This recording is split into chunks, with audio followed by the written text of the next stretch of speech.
Looks like meat's back on the menu, boys!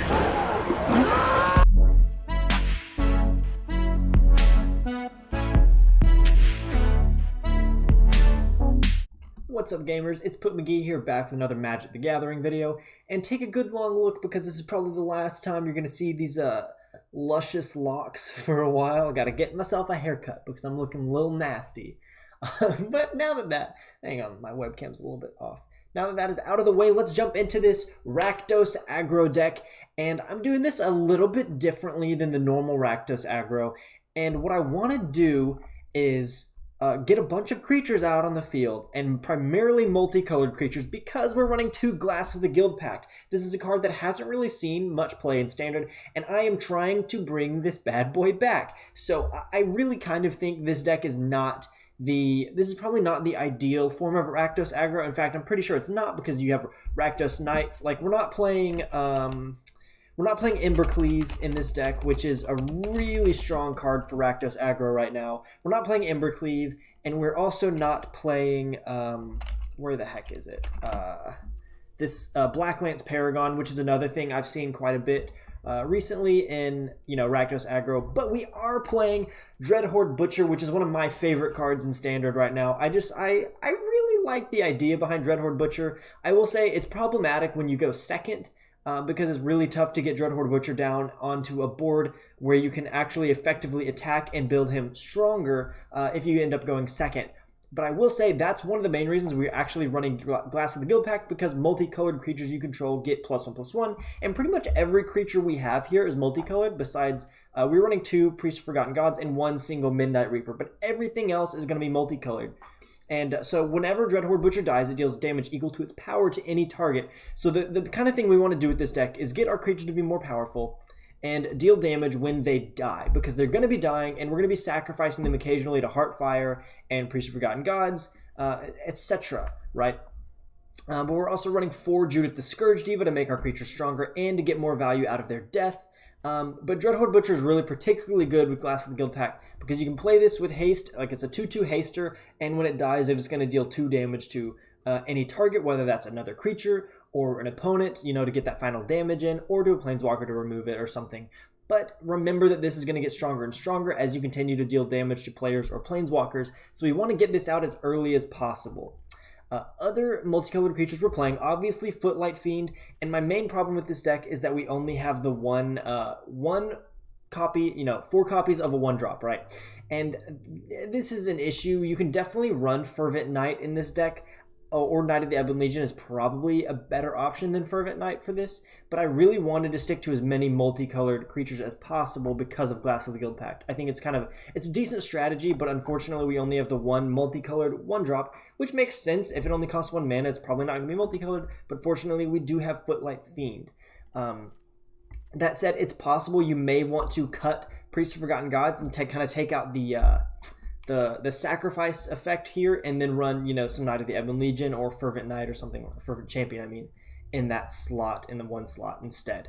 So other things we're dealing with here. We've got 3 copies of Fireblade Artist and 3 copies of Stormfist Crusader. Now, we're only running 3 of this because I wanted to slot in, first of all, a Midnight Reaper, so I ended up cutting a Stormfist Crusader for 1 Midnight Reaper because I needed more consistent draw, when we get board wiped or something like that.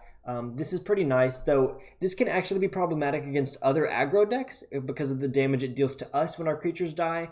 That can be a bummer, but it does draw us a lot of cards for the most part. So I did cut 1 Stormfist Crusader, and I ended up cutting a Fireblade Artist so I could put in another Angrath's Rampage. I wanted to bump this up to 3 copies because it's been pretty helpful for me in the practice games that I played because of Planeswalker removal. Excuse me. So other things that we're playing, Stormfist Crusader, if you haven't seen this card, it is a 2/2 with Menace, and at the beginning of your upkeep, each player draws a card and loses 1 life. I've found that one of the most helpful things with this, besides drawing you an extra card, is that it can trigger Theater of Horrors. Now, this is not a card you see a lot of play in Standard either, but it's one that I kind of wanted to test out in the format.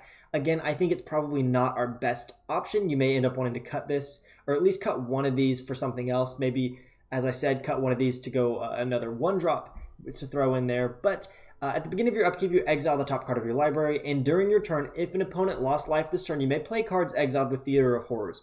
for the most part, since we're an aggro deck, we're going to be attacking a lot of our turns. So we're generally going to be able to activate this, at least in the combat phase, so we can cast those cards or cast those spells during our second main phase. But if we do have Stormfist Crusader out, this will ping our opponent at the beginning of the turn, and then that will activate Theater of Horrors, allowing us to cast those cards in our first main phase, which is good because we have several haste creatures, right? Because we have 4 Dreadhorde Butchers, 3 Fireblade Artists, and then a lot of the times we are going to want to play Judith the Scourge Diva in our first main phase to get that extra damage in from its +1/+0.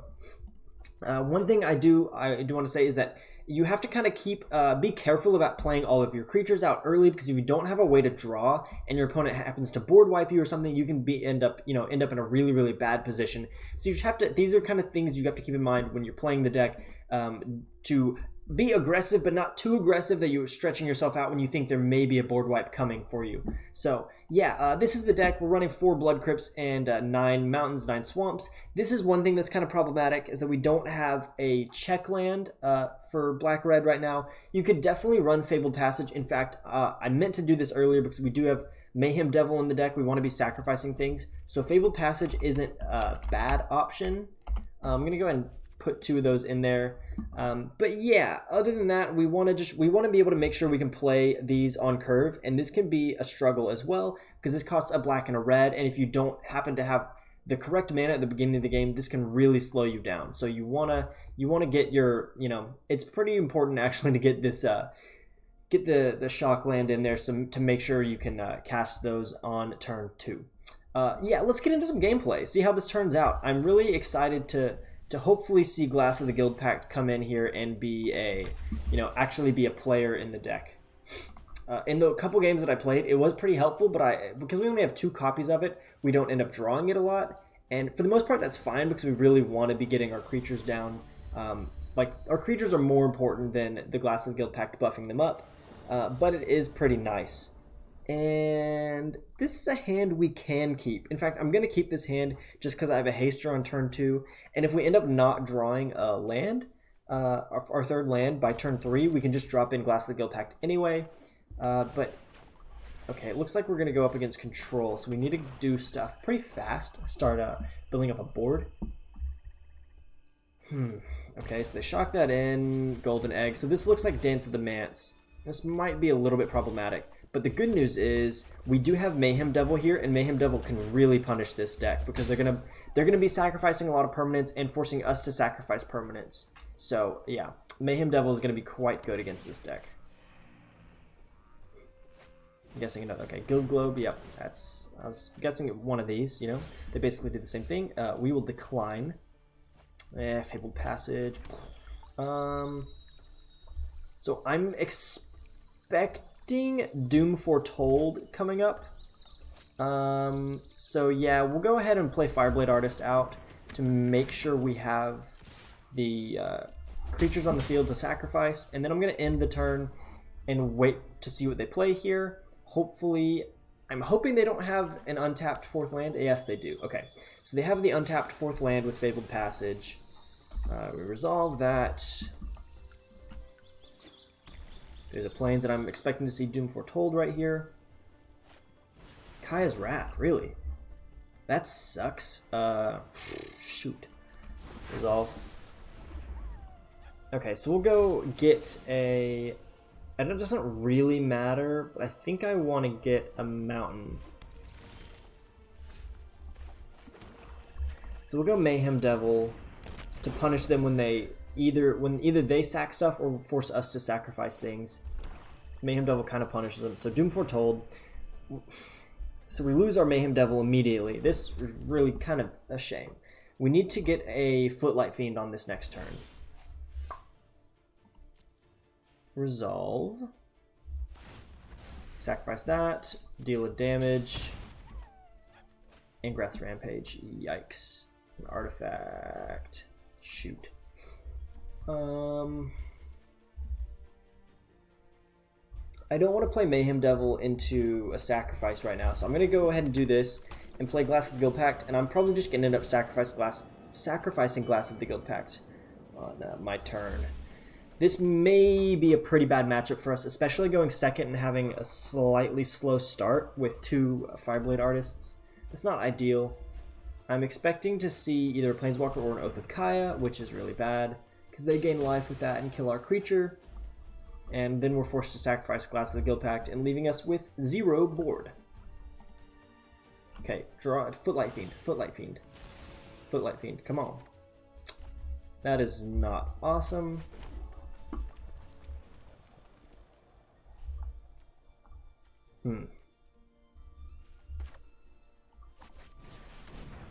Yikes, that's terrible.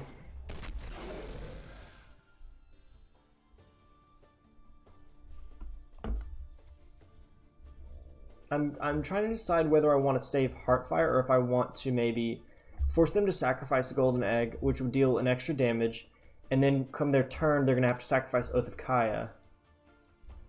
But we're in a really bad position right now anyway. I'm just gonna I'm gonna cancel that and just pass the turn for now. So if they play anything to try to get rid of my Mayhem Devil, I can respond with a Heartfire.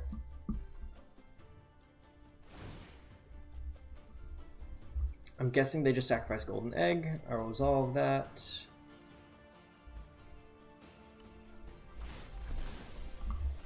Oh, okay, they sacrifice Oath of Kaya, which tells me they probably have another Oath of Kaya in hand that they're going to play right now, which is good. It's a good thing I saved Heartfire, because that is something I can play in response to Oath of Kaya.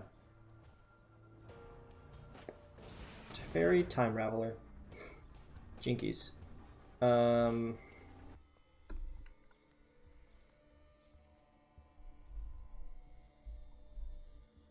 That sucks.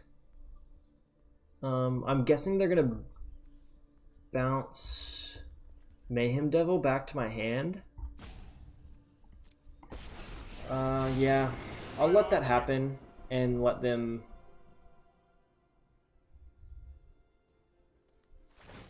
Okay, no, they bounce Golden Egg. Ooh, this is a bad matchup. Yikes.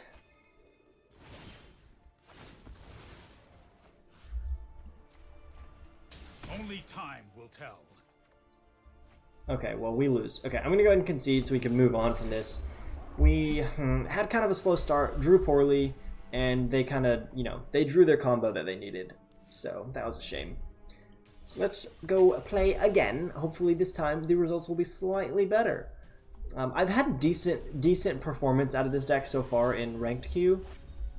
It's not terrible. It's not bad. It's not, obviously, I think this is not the ideal for Rakdos aggro. Okay, so the opponent goes first, which really sucks. But we also... Yeah, no, I'm going to keep it. I'm going to keep it because I can Fabled Passage into Mountain. I'm just going to go ahead and do that. Now I'll grab our Mountain so we can play Dreadhorde Butcher on our next turn. But I'm guessing they're going to play a Cauldron Familiar. Oh, Dreadhorde Invasion. That's slightly different. So let's go ahead and do Dreadhorde Butcher. Get that damage out. This may end up being a decent matchup for us. We'll see, though. Okay, Priest of Forgotten Gods. Another Witch's Oven.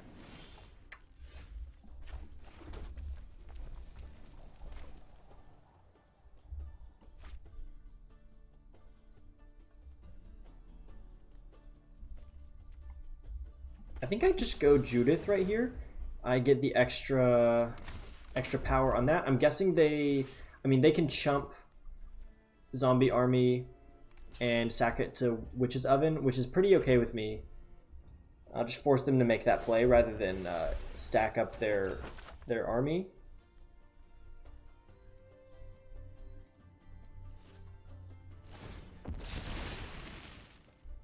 So if we draw a land, we can play Glass of the Guild Pact. Oh, nice. Okay, so here's a question. I think I know the answer to this. I think we go Glass of the Guild Pact, see what they do here, and then I actually will go Fireblade Artist, because this is a haster 4/3, and then I just all attack. See what happens here. Yeah, I'm guessing they just block Dreadhorde Butcher. pretty much any removal they have right now is going to punish them a bunch, because Dreadhorde Butcher deals damage when it dies, and Judith will ping if anything dies. So they're just going to have to sacrifice food to gain a bunch of life while taking damage, trying to stay alive. If they draw Cauldron Familiar, that's actually pretty bad. Okay, Castle Lochthwain. Oh, they're drawing a card. Cool. And they lose. Okay, sweet. They had a bad start, but we also had a decent start.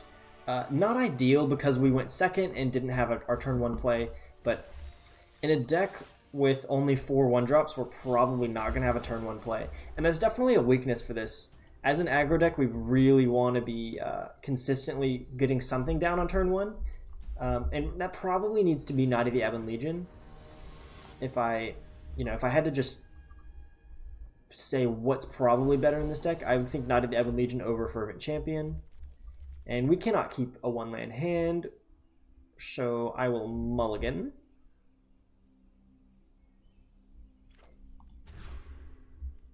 I can keep this hand for sure. I'm actually going to return Mayhem Devil. I want to keep the 3 lands here so I can curve out like this. Okay, they have Fervent Champion, so this looks like probably whatchamacallit, Cavalcade. So I'm actually probably going to end up blocking with Footlight Fiend so I can get the Fervent Champion out of here. Scorch Spitter. And Scorch Spitter. Yep.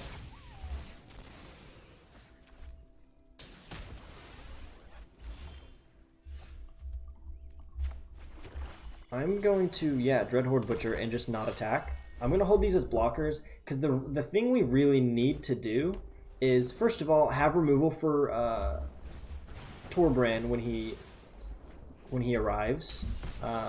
But secondly, just make sure we kind of drain them of their resources. Do I shock in for Judith? I think I do. I think I end up... Yes, this is probably the best play. I know I took 2 damage from myself right there, but I think this is the move to make. Just because it forces them to think twice about attacking with Scorch Spitter, and if they play... okay, Chandra. That's not awesome. So they can do...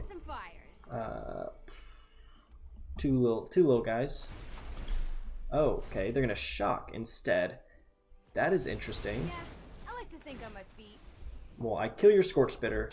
I can't kill the Chandra right there, but I can with this. And so this probably doesn't definitely seal a win, but it probably does. I'm just gonna play this tap rather than take the 2 damage. I don't get to hold up Heartfire, but that's, I think, okay right here. Okay, Cavalcade is fine. I will decline, and I will attack. We gotta start putting damage on them before they can build up a comeback board.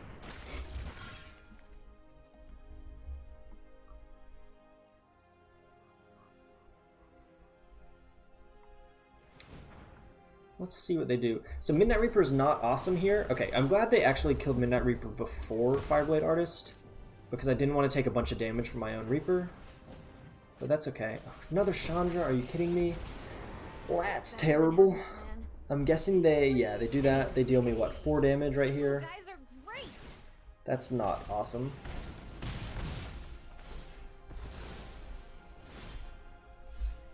I will decline, and...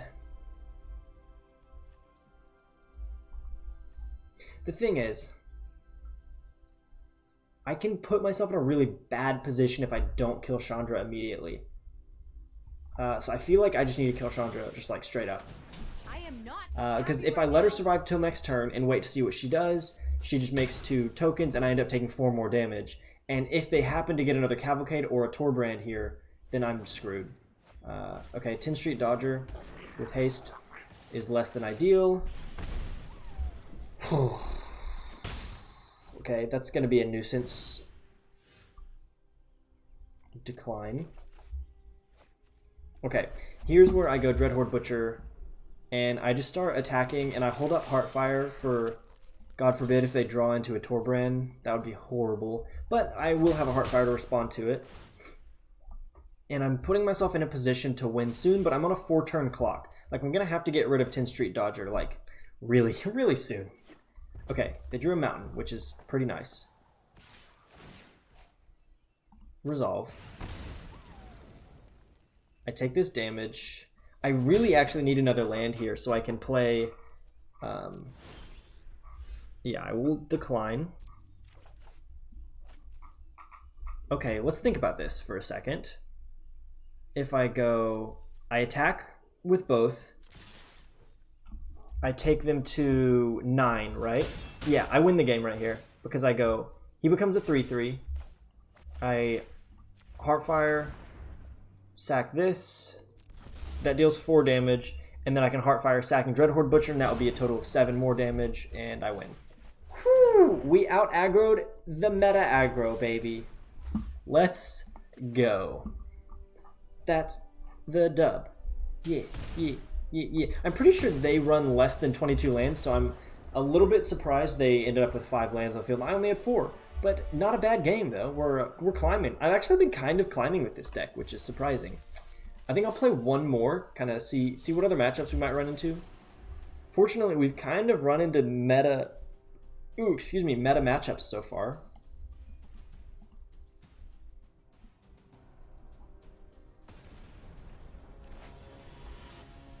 Okay, Stonks.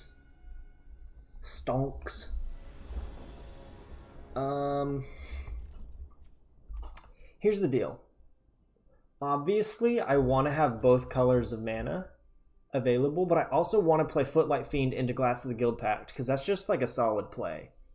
But I really do need red to play everything else, so I'm going to mulligan this, make sure I get my lands right. Okay, that's good. That's better. And I think I keep and put Mayhem Devil down. So we get Stormfist Crusader here. Pelt Collector. Okay. We go Stormfist. We needed to not draw into a land right there, actually. But I think that's fine. We're gonna start dealing a lot of damage to him pretty soon.